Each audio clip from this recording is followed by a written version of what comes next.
Aloha and good morning. This is Clint Hansen with Maui Luxury Real Estate. We're broadcasting today at 11:10 a.m., 98.7 FM and 96.7 FM on the KAOI radio group. Thank you and good morning to everybody for joining us. Today I have special guest Julie Bratton of Old Republican Title. So we're going to talk about 1031 exchange. And I also have Byron Yap of Axia Home Loans. We are now actually partnering on this radio show, and we will be discussing a myriad of topics, and he's really helping me through this process of scheduling and getting guests. So thank you so much, Byron, for partnering with me. I really appreciate it. You're welcome. Hey, so you made the move to Axia after how many years at your last position? Why make the change to a new horse when you were doing so successful? Well, one of the things that I had been with my previous employer or previous mortgage company 10 years, and Axia had approached me because we were expanding at least the amount of customers we were dealing with. And with the previous company I'd worked for, they weren't able to provide the support, the technology that I desired. Mm-hmm. So I made the move. I was actually going to be before COVID, but I held off in the initial stages. And then found the time, end of December, I decided for 2021 to make the change, start 2021, December 2020, make 2021 a new change. It's been a good change. Axia has a lot of tools that I'm able to utilize now to help me further expand the business, service the customers, and be, which is important to me, technology driven. So it makes my life easier instead of working 7 days a week. So me and my assistant moved over. It's been a great change. With Axia, one of the important things, I have more access to lenders, different programs that I didn't have before. Perfect example is I'm dealing with a 4.3 oceanfront property that normally if I used my old lender, I couldn't do it. I was able to find, we have an array of different jumbo lenders now that I'm able to figure out which one is going to be useful for the customer that I do have. And it's been a lot of learning going on right now, but it's a great, exciting move for me. What have you seen in the mortgage industry right now? What are rates at? Rates are right around, they've been trickling up slowly. They're in the low threes, maybe 3.25, 3 1/8.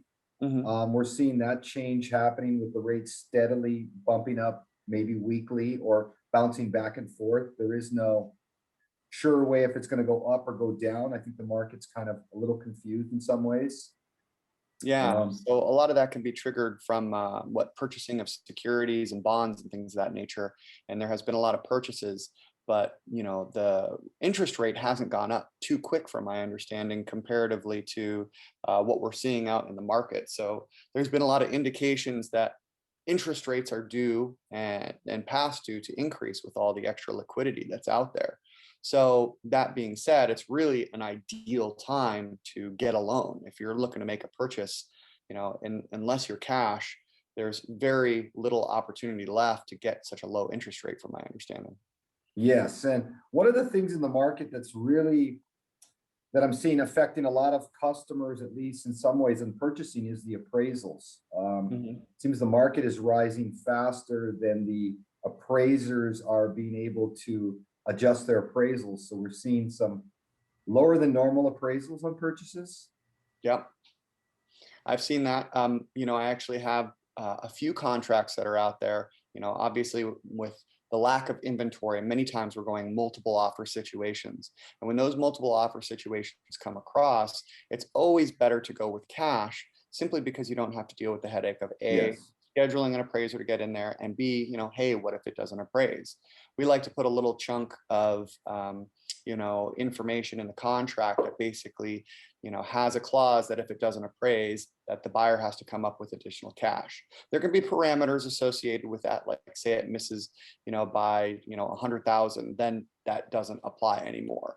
But, like you said, they're not able to use the process of escrow. They can't go in and find out what those are. They don't count as comps until it closes. So it is a the appraisers have a very tough job ahead of them in order to figure out where the market is, and they really can only tell you where the market was. So that's one of the reasons we like to use that. I can call all day, know that what I've priced it at and what I got an acceptance at is market value, or slightly above or below, but the appraiser can't use that information. They can only use what's sold, and it's a really tough thing. And of course they're inundated right now. We're close to 740 transactions pending across the island right now, and typically we're only at about 550 on average. So it's been a huge spike in the amount of traffic.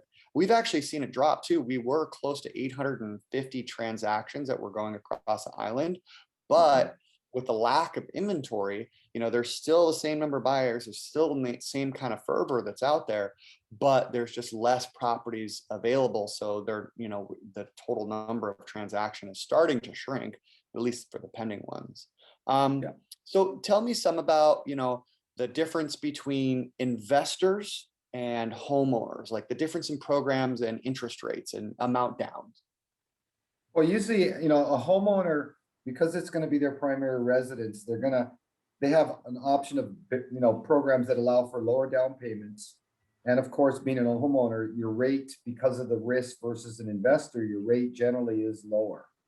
For an investor, banks, institutions are going to want to see more skin in the game, and the rate is usually higher because the risk is, banks, or the risk is not living in there. If something changes in their lives, that it's more apt to go into foreclosure versus a personal residence where you're living inside of it, and you're going to take more effort.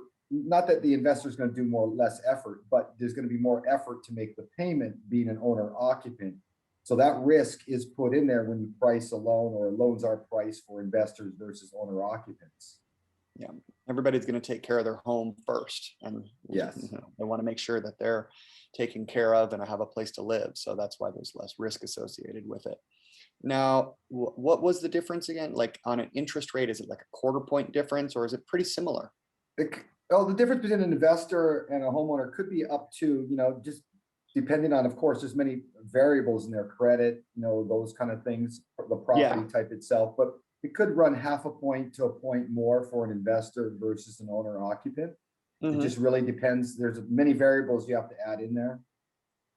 So one last question I have, many times, people like having a low interest rate, especially when it's somewhere they're going to live for the whole 30-year portion of the mortgage. So, they'll come in with additional cash to buy down points. Can you explain how that works a little bit? So what happens in the mortgage industry, we call 0 points, meaning that's par, we call it. Let's just say for argument's sakes, it's 3.25. A homeowner may decide, hey, if I'm going to live there, if this is my permanent residence, they may pay an upfront fee to buy the lower rate for the lifetime of the loan. So an example might be, if the going rate is 3.25 at no points, and a point may get you a rate of 2.875, the homeowner may say, hey, it may make sense, the savings I'm going to get for putting this upfront money based on the loan amount, it may make sense to buy down the rates. So we're seeing it really depends on the customer and what their desires or their anticipation of how long they're going to live there. Of course, a lot of it's speculation, but most homeowners, usually if you're going to buy down the rate, you want to make sure that that upfront money that you did pay for the points would pay for itself in savings within the first 5 to 7 years. Yeah, and so that's a good point to underline, is the fact that if you buy down points, there's that cost compared to the savings. And as long as you're going to do it equal to that savings or greater, then you should definitely do it. Yes. So having that extra capital available is more and more important over the life of the loan, because you can save excess return on that dollar over time. And when rates has been as low as they have been, I actually refinanced my own home and paid down points, and it was actually I think a pretty significant savings. And, it made it so my monthly cash flow could be significantly less. So it was really worth it to me since I had the cash available at the time. But yeah, you were right. It's about a 5 to 7 years. I think we were right about more towards a 7 year payback for it. But having that extra comfort of not coming up with that additional cash every month made a ton of sense. So I was really happy to go ahead and pay the extra points down. And again, it's really more for either assets you're going to hold for a long period of time, a personal residence that you're going to live in for a long period of time. And Yes. that being said, how are you? How's the business been since you've been transferring to the new position? I know in general the real estate market's been crazy, but how are you been? It's been busy. I had to wait till actually to really start the loan business. I moved over here January 1st, but I really couldn't do any advertising or marketing till actually May because we had to wait for the state to sign off on the license. Yeah, the Uh, DCCA has been a little slow. yeah, so it was more word of mouth. So we were happy with what we were getting word of mouth, or but now we're able to advertise. So we're doing a full push coming up in June with a lot of digital and print and different things like that to get the name out there and the word out there. Hmm. But we've been busy. I bet it's been tough for the DCCA themselves because they're no longer in the office, their central location where they can just talk across the desk, work out a communication. They actually have to do a lot of phone calls, and it's not as efficient. They actually are doing quite well, but when the registration office is all the way at the office in your home, it can be more difficult. Yeah. So, hey, thank you so much. I really appreciate you talking to me about what specific rates are and more importantly, helping me with the show. Today, and I want a ton of help with understanding the 1031 exchange process. And today, as mentioned previously, we have Julie Bratton with Old Republic Title and Home Loans. This is the KAOI radio group, 1110 AM, 98.7 FM, 96.7 FM. And I'm Clint Hansen with Maui Luxury Real Estate, the Hansen Ohana. You can find me at mauirealestate.net. Longtime family, been here for several decades. I've had my license for 20 years, but my family's, my mom's had her license for over 40. My dad's, 38 years now.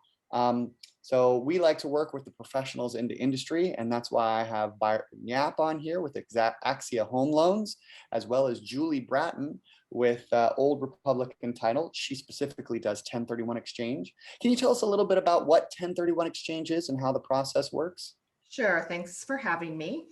A 1031 exchange is a way to defer paying capital gains tax, and it's just for investors. So that investors need to sell investment property and buy investment property within a specific period of time in order to defer paying the capital gains tax. Mm-hmm. So one of the things with that, and it's a very useful tool, because if you're making a rate of return on an investment property, let's just say, hey, you have $1 million, you're making 7% on that. And, it's a zero basis for some reason, meaning you haven't paid tax on any of it ever. That just makes it simple. Most people have a basis of let's just say $500,000. But in this case, let's say not. If they were to sell that property, they would have to pay the capital gains on that full $1 million. That being said, if they were capital gains and depreciation recapture and 3.8 affordable care tax, so federal and state tax, so it can really add up. And what do you think that is? About 40%, 35%? Without the depreciation and the 3.8, we're probably looking at about 25 to 30% for most individuals. But then you tack on the depreciation recapture. That's almost like a silent killer. Yeah, like I've had people sell their investment property and they, in their minds, they have no gain. Let's say, okay, I bought it for 500,000. I'm selling it for 500,000. And I ask, well, how long have you owned it? 17 years. They'll have gain attributable to just depreciation recapture. So it's, yeah, they get their pound of flesh somehow.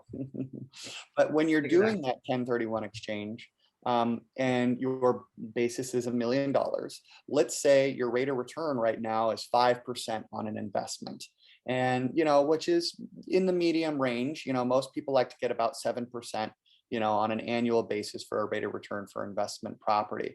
It's not really typical here on Maui to get a 7% return, but lots of commercial buildings in the mainland storage centers might have those kinds of rate of returns possible. So let's say they take that $1 million, then they have to pay tax on it, and then put it into another investment. Then their basis, their rate of return is only going to be off of that smaller amount, let's say 70%, so 700,000. Now, even if you're able to get a 9% return, that's still 300,000 that's not working for you. So the idea, is to do this 1031 exchange, keep that $1 million intact and whole. And then when you're getting that return off of it, you're getting that return off of, whether it's 5% or 6% off that $1 million, because you're changing the asset from one type of property to another. And that's why the 1031 is such an important part of the real estate vehicle. Now, one of the big questions people have is, with the new administration here, are we going to be able to maintain that? What have you heard on the rumor mill if we're going to no longer have that 1031 exchange tool available?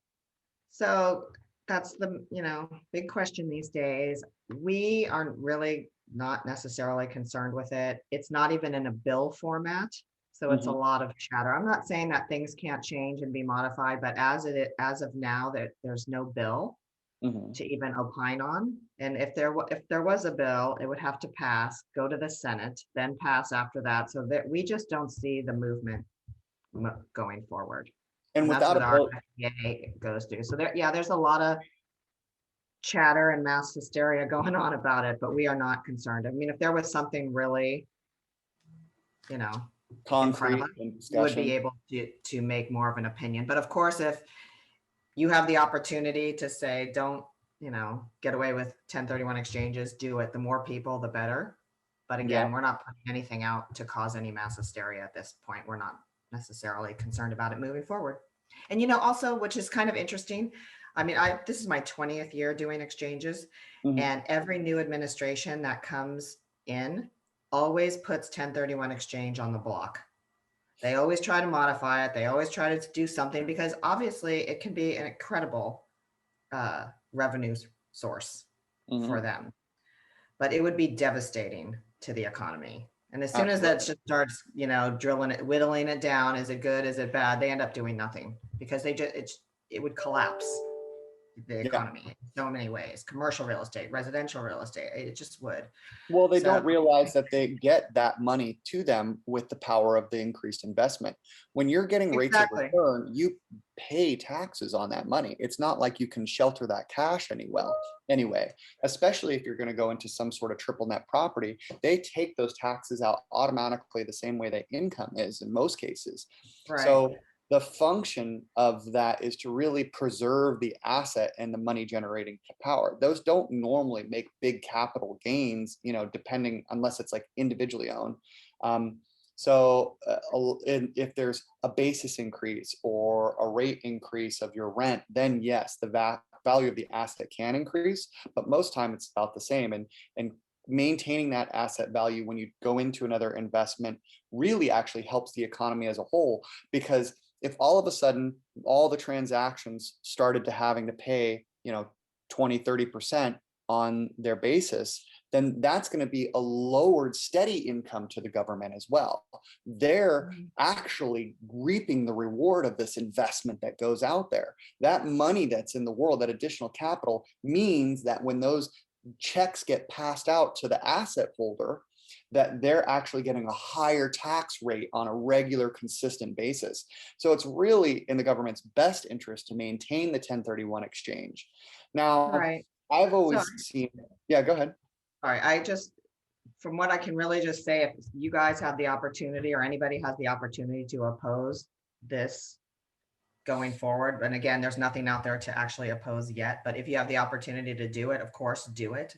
But right now, we do not see a concern. And, the 1031 exchange is really a great tool. I mean, it's not just to defer paying capital gains tax.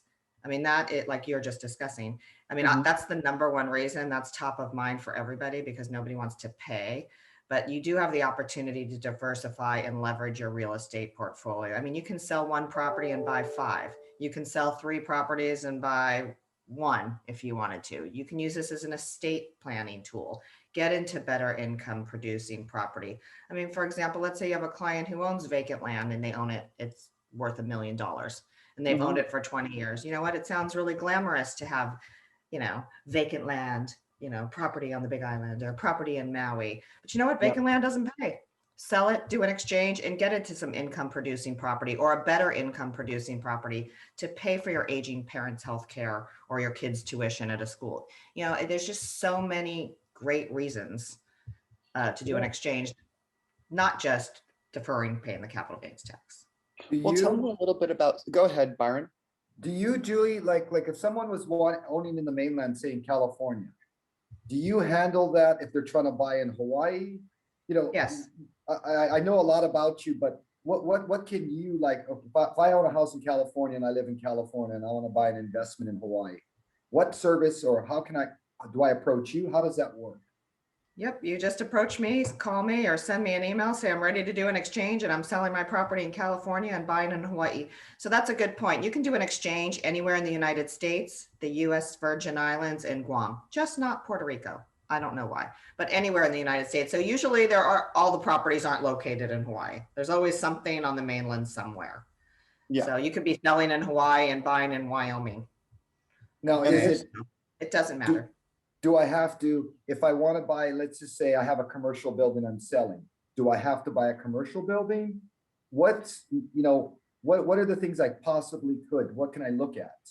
Okay, so when you do an exchange, there's a term called like kind. You have to buy and sell and buy like kind property. And like kind property in an exchange is very broad.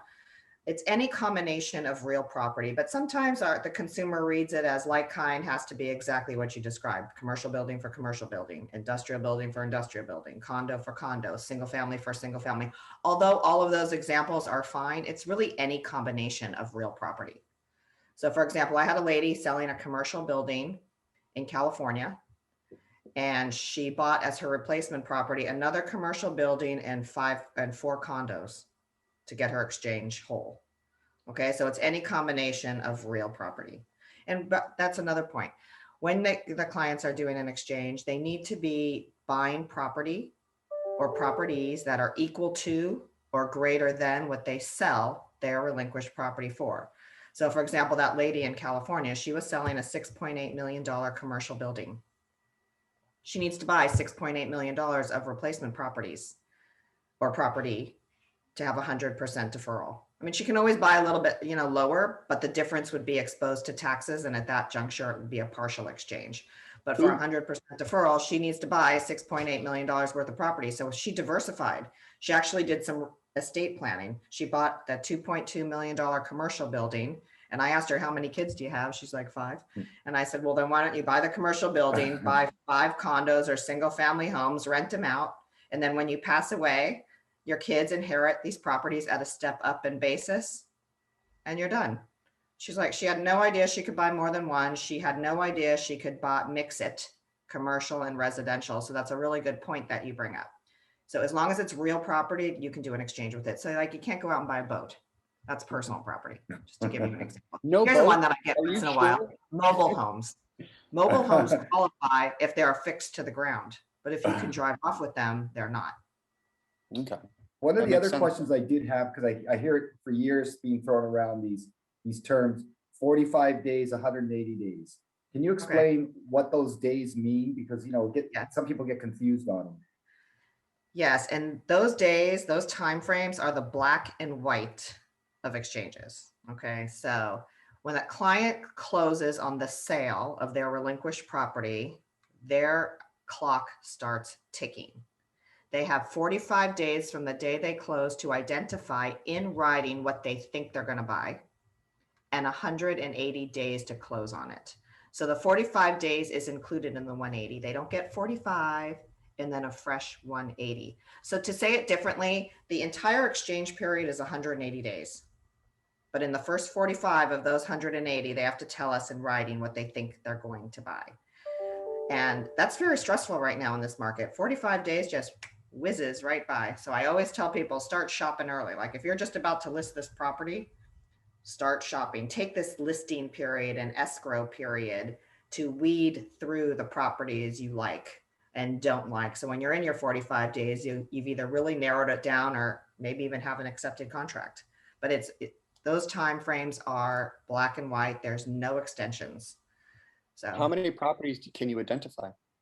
there's a couple of ways to identify. The most common is the 3 property rule, where you can identify up to three properties, not 4, 3.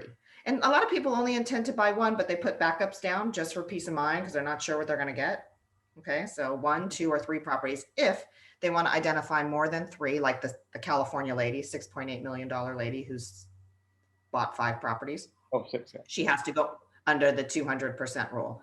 So the fair market value of that entire list combined of properties, the 4 or more, cannot exceed double of what you sell your relinquished property for. So if you sell your relinquished property for $1 million and you want to identify 4 properties or more, that entire list combined cannot exceed 1 penny over 2 million.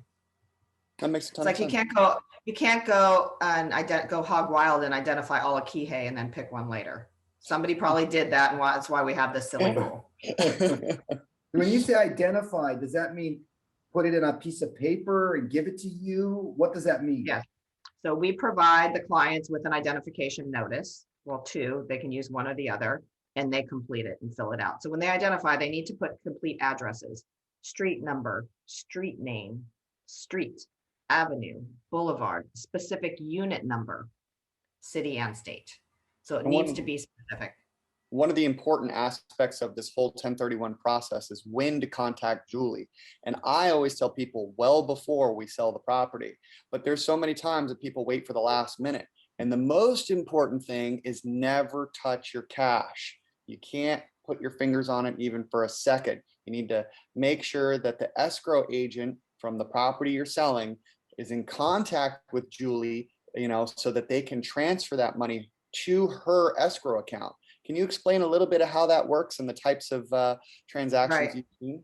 So the escrow, as soon as you open escrow on the sale of your relinquished property, that's when I really need to know about it. But like Clint said, the earlier I talk to you, the better, just in case you have issues or you have a story I need to know, or, iron some stuff out. But once you have an accepted offer is ideal for me to know. I get a copy of the contract, the title report, I draft the exchange documents, I give them to escrow. Escrow will get everything signed in one packet, and then it closes. And the day it closes, escrow is required to disperse money. If they disperse money to the client, they're toast, no exchange. The money has to go to the exchange company. So my best advice to people who aren't sure or on the fence, just remember, no property can close without an exchange being set up. This happens to me on like Monday morning phone calls. They start at 5 a.m. Hi, I closed on my property on Friday. I learned about an exchange over the weekend. I didn't touch the money. It's still sitting at the front desk at escrow. Is it too late to do an exchange? And the answer is yes, because they have to enter in and sign the exchange agreement on or before closing. I mean, it can be the day before closing. We don't require language in the deed. It just needs to be signed by the exchangers and the appropriate people. So, but that makes your job really hard. The more lead time you have, the better. Yes. Especially in this market, you guys, especially in this market, it's incredibly swift and people are making last minute decisions and we can only work so fast. So, the rushes that are coming in are really crazy. But, so I really think if the agent, like Clint, you're doing your job properly and you always do, like bring this up as early as possible. So this is not a surprise at the last minute. And it gives the client an opportunity to speak with me or their tax advisor, and you guys take them shopping. I mean, again, like let's say they're selling in Maui and they want to buy in Wyoming, place them in a state that they want to be in and let them shop around a little bit. It just gives them a little bit more peace of mind the earlier in the game they learn about an exchange. Yeah. Because, when it's the last minute, they say, my agent didn't tell, that would never happen with Clint. So it's just, And some The other earlier the things that I better. noticed that agents don't really do is educate their, buyers and sellers about some of the idiosyncrasies of purchasing in Hawaii or in the United States for that matter. My Right. wife is Canadian, so I'm very familiar with a lot of the differences and processes for international buyers, both Japanese, German, French, Chinese, you name it. I've dealt and understand a lot of these little idiosyncrasies. But one of the things that most people don't understand is something called Harp Deferpta. So those are two separate things, but they act the same. They're just different rates. HARPTA is the Hawaii, and what they do is they withhold. It is not a tax. Yes, it's a percentage, and they're holding your money. And then HARPTA is the Hawaii version of it. So if you're living in the mainland and you're selling a property here, it's 7.5%. And then if it's FERPTA, the federal, that means it only applies to people outside the United States. They withhold 15%. So that's a total of 22.5%. It's a lot of money. But you got to remember, this is not a tax. They're holding it to make sure you pay your taxes. And tell us a little bit about that and how to go through that process in a 1031. All right, so let's talk about HARPTA first. HARPTA, like you said, it's a withholding. It's not a I'm going to take your money forever. It's just a withholding, but I got to tell you, it looks really ugly on a closing statement. So people kind of Yes. freak out about it. So if you do an exchange, you're exempt from the HARPTA withholding. Okay, but HARPTA withholding is for non-resident sellers selling property in Hawaii. If you don't live in Hawaii and you sell property in Hawaii, escrow is obligated to collect 7.25 and pay it to the state. Quarter, not a half. You're correct. Sorry about that. Quarter, that's okay, quarter, and pay it to the state. And then once you figure out what your true gain is, you can file for a refund for what you're entitled to, because at the end of the day, you're only going to pay taxes on your gain. You're not penalized for owning property in Hawaii. It just looks that way on your settlement statement. Now, if you do an exchange, at the end of the day, you pay taxes just like you were any other person. If you do an exchange, though, escrow will not collect it. You will be exempt from the withholding. So escrow at closing would send us, the qualified intermediary, all of the funds. And then if you decide, let's say you don't find property and you decide I'm going to cancel my exchange, I'm not going to go through with it, then I have to collect the HARPTA. So you don't get away with it just saying, I'm going to tell escrow, and then let's give it to Julie. So no, it doesn't, like, it's going to get withheld if you don't do. And how's that apply to FERPTA? I mean, do you have to come with FERPTA is different. FERPTA is a little bit different. HARPTA, you can get the exemption really quickly, like 10 days or so. So that's why escrow will not collect it. Escrow will send us the money and let us handle it if it falls through. FERPTA, however, is another story. FERPTA is for foreign sellers selling property in Hawaii.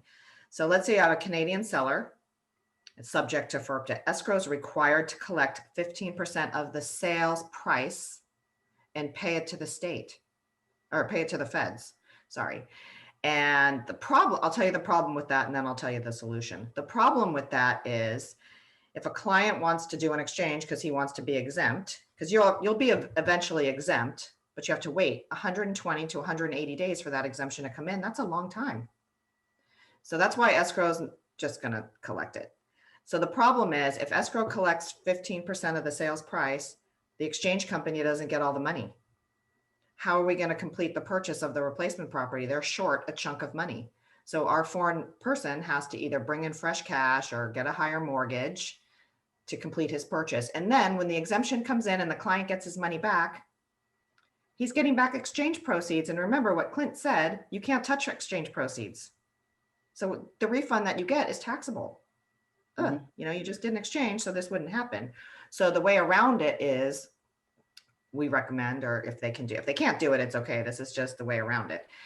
Bring in fresh cash to escrow to cover that withholding when you sell that relinquished property.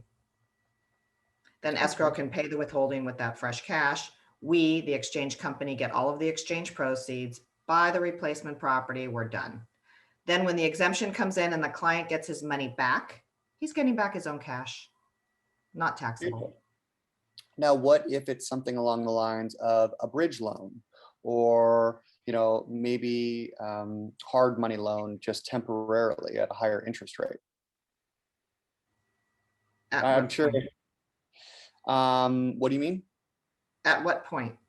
You Oh, mean let's when just they're say bringing the satisfied when the they're withholding? bringing the money over so that they can make up the gap of the, I don't care 50. where it comes from. Escrow Okay, deals with that. But cool. yeah, to me, it'll look like fresh cash. As long as the withholding is satisfied, escrow satisfies that, that's okay. So, sometimes clients have half the transaction might be subject to HARPTA, or half the transaction might be subject to FERPTA. Let's say, my sister and I are selling a property on Maui. I'm a resident of Hawaii. I'm not subject to HARPTA, but she might. So 50% of the transaction might be subject to HARPTA if Mhm. she does not do an exchange. Or foreign sellers, maybe you have an American husband and a foreign wife, or vice versa. Maybe half of the transaction would be subject to FERPTA. So it's really Mhm. important to uncover that early so the clients understand it, because I have to tell you, there's nothing like them finding that out a few days before closing when they see their estimated statement and they're like, oh my gosh, what are these capital letters? What do I Yeah. do? So it's really important that it comes up as early as possible. So if your clients know that they don't live in Hawaii or there's a foreign component to it, they should let you know immediately. It's good to know. Now, with the volume of transactions increasing, I'm assuming that you're seeing a lot more exchanges. How has that affected your timeline on things? That's a really good question. I've been doing this for 20 years, and I really honestly thought my busiest time ever was March 2005. Nope. We are way ahead of Nope. that. It is crazy. Like, for me to say we're so busy, like, it is nuts. So we really have to prioritize closing dates. We can't not necessarily, we can get documents out in 20 minutes if we really had to, but it's really been difficult. The volume is crazy. So the amount of notice, a little notice would be nice. Put it that Mhm. way. So that's why I say, as soon as you open up escrow, that's the greatest time to tell us. We have time to get the title report. We have time to review it. We have time to get the documents to escrow. Escrow has time to send them out for signatures. But when we're closing in 2 days, it's hard.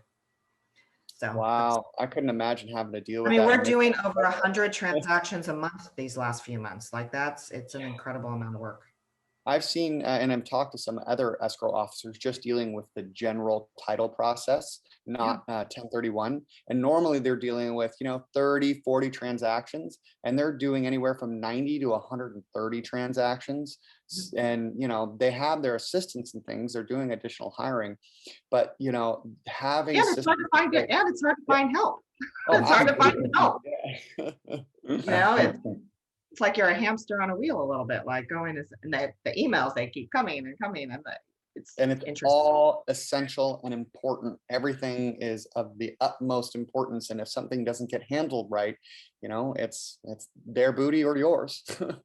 Yeah, but I feel like if we manage the expectations of the clients, and they've been very understanding, and they have been, honestly. You get a few crazies once in a while, but for the most part, everybody has been very understanding and patient, and they understand that it's just an incredible amount of volume.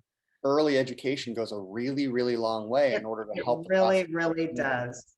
So And that's why. setting up how you want to communicate with people, or what the best way of communication is also very helpful. Like, What is sometimes the normal? Oh, sorry. sorry. What is the normal communication like? If I'm in escrow, is escrow communicating with you and I need to communicate with you, or are you communicating directly with escrow? What are my So expectations? that's a good question. So when people call, I only need one person to call me, and then I can go run with it. Like, Clint, if you say you have a new client who wants to do an exchange and you give me an email introduction, I'll start talking to the client, get what I need, and then I have to start communicating with escrow. And then I'm going back and forth with escrow. I need a copy of the contract, the title report. And then maybe the contract doesn't match the title report. We need to clean that up. Then the agents have to get it. So there's an enormous amount of orchestration that goes into an exchange. And then when they're buying the replacement property, we have to deal with, we're talking with the lenders now, Byron. So now we have to make sure the lenders understand how much we're holding, what they can use, how much they can use for their down payment. It's a lot. So I feel like we're in the middle of everything. Like, we see the sale, we see the purchase, we're dealing with agents, different escrow officers, maybe in a different state, maybe attorneys, because it's in New York, they don't have escrow there. So it's very colorful from where I A sit. delicate ballet of different members between loan Right. officers, escrow agents, agents that are selling the real estate, helping the buyer out. All those communications come together. And, it's one of the things is me as an agent, whether I'm doing buying or selling, when I set up these communications, especially now with the volume being just off the charts, we have to make sure that we make the introduction, that the proper information gets across, and touch base on timeline on a regular basis, as well as inevitably explain a lot of the finer points. So, Right. having somebody that is educated and knows the process and been through it hundreds of times, like, my family and I, is really important to a smooth transaction, because it just is Right. shocking to me how many times a buyer or seller has not been educated by their party. And when something comes up like, I don't know what Harp Deferpta is, how could you not know? When you bought the property, you should have been educated then. And now you're going to sell, you're in escrow, and you don't know about the fact that this thing exists, is a bit shocking to me that, people can get that far along in the game without some of the basic information being there. So working with professionals that's been in the industry for decades, like Byron Yap with the Axia Home Loans, like Julie Bratton with Old Old Republican Republic Title. Exchange Old Company. Republican Title. Thank you. So Exchange I Company. know them personally. To me, it's not what office somebody is in, it's their experience, their diligence, and their hard work that matters to me. And I'm very selective, not just about the offices I use, but more importantly, the people that I'm using. That's why, when Byron made the change to Axia, I've been using him since that process. And I love their loan programs that they have available. But more importantly, I love Byron. He gets it done. He communicates, he's quick, and he knows the process, on the individual complex basis, because it all depends on so many little scenarios and facts. And those details are essential to making things smooth. So that's why I like somebody who knows Maui, and somebody who understands processes here in Hawaii, like Julie, like Byron. So make sure that you're working with educated individuals that are professional above all else. And if you don't, expect delays and little catastrophic problems that happen. The first thing that I always explain to people when they're looking to get a loan, as I say, don't use a mainland lender under any circumstance. Now, homes are different than condos and investment properties. If it's homes, you'll hit a few speed bumps along the way, inevitably, because our processes are different. But if you're going to get a condominium or an investment property in Hawaii, the problems are absolutely halting, catastrophic, no matter how hard I work to explain the process, how our Bureau of Conveyances work, how the timeline works. Inevitably, something doesn't get communicated to an underwriter, some process gets overlooked, and it's a disaster. So it's quite a juggle to work with, and make sure you're working with a professional. Can I add to that? I tell clients sometimes that it is really important that the team that you work with, because like Clint, you're in the business of selling real estate. You're a professional in that. You know everything about that. But you're in the business of loaning money. You know all of the intricacies of that. I'm the 1031 girl. I know all of that.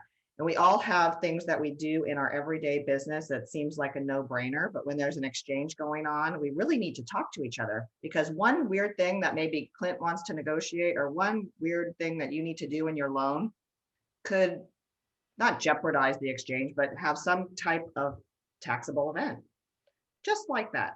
So it's really important that we all talk to each other. Because, Yes.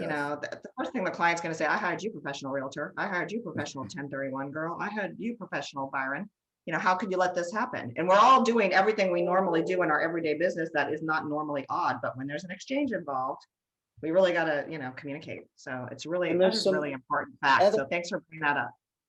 other facets that people don't really realize, that when you have to do a like-kind purchase, that doesn't mean contract commercial to commercial or condo to condo. That also often has to do with the loan ratios as well. So can you explain a little bit about that, Julie? Yeah, so that's interesting. So let's say your client sells something for 500,000. And escrow pays off commissions, escrow fees, and a mortgage, and the net proceeds is going to be 300. So escrow closes and they send me the 300. The 300 that I'm holding is going to be the down payment for the new property. And the client has to either come up with cash or get a mortgage for the difference. He has to replace the mortgage that he had on the relinquished property. He can do it two ways, but most people think they have to get a mortgage. So they can replace it with a mortgage, great, call Byron, or they can replace it with cash. As long as they buy something equal to or greater than 500, they've done and used all of the exchange proceeds, the 300 that I'm holding as their down payment, they're good. So that's yeah, you're right. They have to replace the mortgage that they had on the relinquished property, and it has to be equal to or great, depend. But as long as they buy high enough and they use all the cash, they're done. Like, let's say our guy wants to add $100,000 to the cash. I'm holding 300. He wants to add 100 more. So his loan is a little bit lower. That's fine too. As long as at the end of the day, he used all his money and he bought high enough, he's good. So the lenders really need to, I know Byron, you're super good about this, confirm what we're holding. Yeah. So lenders, and what happens oftentimes is a lender will say, hey, we're using all of your, why don't you, let's say he needs a loan for 500,000. And the lender says, well, why don't you get a loan for 550? Because then because you qualify for 550, and then you can take the extra cash and, you can improve the place, do some landscaping, put in a mailbox, woohoo. And then the exchanger says, well, I don't think Julie will care, because I'm using all of my exchange proceeds to buy the replacement property. What's Julie going to care if I get $50,000 more? I'll tell you why I care. Because escrow at closing can only ask me for what they need. So if the client gets a mortgage that's too high by 50,000, they're going to be taxed on the 50. So the financial puzzle has to fit. If he wants to do improvements, he can get an equity line after the exchange and do his improvements separately. But Byron and I need to be on the same page. The financial puzzle needs to fit. So if you have a good lender, they're doing that for you. They're confirming that this puzzle fits. They're not just saying, I'm in the business of loaning money, I can loan you more, let's do it. That's when a problem comes up. If I'm in escrow, say with an XYZ company, I can still use you if you're in a different company for the exchange, right? I don't have to. Right. I work with all the escrow companies. It doesn't matter where the escrow is. So, and that's why, and I have a great relationship with everybody. Sorry. Yeah. That's why the officer is important to me. It's not just the agency, it's the officer and their capability and knowledge. You've been doing this for 20 years. You've seen all sorts of crazy stuff. So and before that, I sold real estate. So I'm really glad that I have that background. Don't do it. It's crazy out here. But I'm not going to, but I used to. I wouldn't do it anymore, but I used to. So that really helps my, bigger picture of understanding of what everybody needs, and more importantly, why they need it. So that's been a good Now, I missed one question I was going to ask is, the days, is it calendar days or business days when you say 45, 180 days? Calendar, every day counts. So if your 45 days lands on a Sunday, I still need your ID notice by Sunday. If the 180 days lands on Christmas, you got to close on the 179th day or the 180th day, which brings me a point. At the Hawaii contracts, the closing date contingency reads closing is on this date. But if it lands on a holiday or a weekend, you can close on the following business day, not on an exchange. Okay. So you might have a contract, right, that you have a mainland component to it and is banking on that language, but the exchanger needs to know he has to close earlier. So that's something like Clint knows. Yeah, absolutely. Like, you have to be sensitive about these dates. They're set in stone. And here's one of the nice tools that people don't realize. It actually astonishes me. I'll deal with business professionals that have been doing, major investment real estate for, decades now.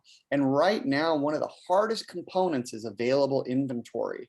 So it's so hard to find something out there to replace, and people will panic because they're going to have to pay huge amount of tax. They don't realize that there's an additional vehicle called a Delaware statutory trust. Tell us more. Well, I was going to mention something else, but I can't. Oh, go ahead. We'll go with you. What I was going to say was, and then I'll get to the DST really quick. People are really stressed out about this 45 days. And I think because they're looking for the most perfect property. And I kind of say to them, I'm not sure if your mindset is this, but this isn't just an investment property. You're not going to marry the property. You're not stuck with it forever. Like, of course, don't ever buy a piece of junk, but if you have to make a lateral move just to defer paying that chunk of tax, do it. Hold on to it for a year or so. And if you still don't like it, you could always sell it again and get into something else. Okay, it's an investment property. You shouldn't be so emotional. And then I had a lady last week say, "Well, I am more emotional because I'm gonna retire and I'm gonna move into it." And I said, "Okay, well, when is that gonna happen?" And she said, Oh, "I yeah. don't know, 5 or 7 years." And I was like, "Oh, a lot can happen in 5 or 7 years." So I kind of had to like readjust her thinking a little bit. Like she has time to experiment. If she finds perfect, great. If she doesn't, she has time to make another step into something she really wants without all of this current stress that we have in this environment. Yeah. So, I just like to have that conversation with people to make sure they're really thinking it through. Because some people say, "I'm just going to pay taxes." I'm like, really? You don't have to, just bring it down a notch. But yes, the Delaware Statutory Trust is also called a DST. And that is it seems to be a really good backup for people. And the money, you put it into a portfolio and this company manages, so you don't have, toilets, trash, tenants, you don't have to deal with any of that. This company takes care of it. And they might have a portfolio of 5 or 6 healthcare facilities or student housing or an Amazon building or a Walgreens. Okay. And your money will sit there and you will get probably a 5% return. It really just depends on all of it. And all you do is collect a check every month and you don't have to do any of this stuff. No headaches. And it's been really, people are really starting to look at it a little bit more seriously, but it's not, you have to look at it as not a liquid asset. You're going to have to hold on to it for 5 years or so. Think about it that way. But you still get the benefits of deferring paying the capital gains tax. You may get a better rate of return depending on where you're at in your real estate portfolio. And when you pass, you still get the benefits of a step up in basis, or your kids do when you pass. So it's been a really interesting vehicle that all of a sudden people are really paying attention to because of the lack of inventory right now. Yeah, there's no DST properties in Hawaii. They're on the mainland, but we have people here that do them. So it's not like you can go drive by and smell it and taste it and feel it or anything. But it's important to see what DST that you're purchasing. Oftentimes they're storage facility complexes, their offices, their medical buildings, as you've mentioned, and having it in a secure asset is wonderful. The lack of liquidity is probably one of the major hurdles to overcome, because when you want to take that capital and do something else with it, you have to find somebody that's like equivalently going to replace that money, from my understanding, right? Right. So that company will try to throw it out there to the other investors and see if somebody will pick it up. And does it have to be one of the members? I don't think they really want to look at that. Sorry? Does it have to be one of the members of the DST, or can it be somebody outside? Does it have to be a member buying you back out of that DST, or can it be somebody in an outside entity replacing you in the DST? That's a good question. I don't know. We'll have to ask the DST guy on that. I'm not sure. Well, that'll be for another show then. They just want somebody to replace it. Like there was one, I think about a month ago, that was an Amazon building. It went in like less than a week. Like everybody went into it. Yeah. And I think that Amazon building signed a 15-year lease and they're not going anywhere. So those people are going to have their money tied up for a really long time, but they're going to get a great, rate of return and not do anything. And they're probably going to continue using that building well beyond 15 years. Yeah, what are the things? But then when the DST decides to sell the asset, let's say 5 years from now, then you are going to have to do another exchange. Either buy another DST or get back into real estate if you want. It doesn't matter, but you'd still have to move forward. Escrow has what we call, of course they have like title insurance. And do you have some kind of insurance? Let's just say the IRS challenges my exchange. We have all of, first of all, we're not going to ever make sure that we're going to always make sure that your exchange is up. We're going to have all the documentation, all of that stuff. But if you're doing something funky behind the scenes, we would never know about that. So you should have your tax advisor be on board with what you're doing. Okay. So, but you're going to have your exchange agreements, your closing statements, everything is I's dotted, T's crossed from an exchange perspective. Otherwise, we wouldn't have funded it. Nice. we're really proud of this. We have never had an exchange fail for something that we have done. All right, that's what I like to hear. And we're really proud of that statement. great. I don't think any other companies can say that. And you know what? I've been with my company for 20 years and I'm really proud of it. I love that. I love them. We're a great team. We have a great team of attorneys. My assistants are fabulous. I mean, we have really great people. And that's why I don't even think about, Well, you're a going huge somewhere authority on the with subject. else. You travel to multiple islands in order to teach people about how the Yeah. process goes. You lead It's fun. classes. She's at office meetings like we had yesterday. So I appreciate you coming to the office meeting. Thank you.